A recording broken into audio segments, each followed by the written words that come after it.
And so anyway, I filed a complaint with the State Commission on Judicial Conduct, and they would have that in their possession by now. And they're going to act on it. Trust me.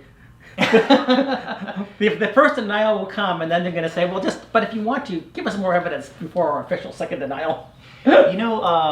I've heard that there's so much pressure on the commission right now because there's so much deservedly bad press that they're trying to find some. They're supposedly thinking about doing their jobs, which is to discipline judges. So fingers crossed. We always have hope that they'll do the right thing in the end. Well, let me just. I really want you to continue with your story, but there's a big problem with the State Commission on Judicial Conduct right now, because in the past they used to allow people to file online. Now they've put an obstacle in the way of people, because when you want to be looking at fraud and integrity and stuff like that, and giving citizens the ability to report fraud, report bad judges, corrupt practices, you want to make it as easy as possible for them to do so, not make it more difficult. We live in the 21st century.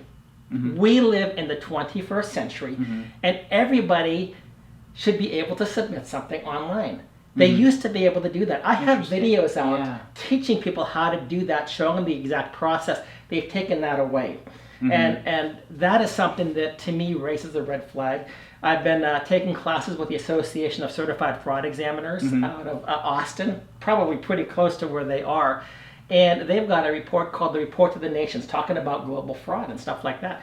When you are in a company that wants to stop fraud, you make it easy for whistleblowers. You let them report anonymously. There's a whole lot of things you have to do. Now, I understand in our cases, we have to sign our names to it. And I don't want my name out there. But they have made it harder for us.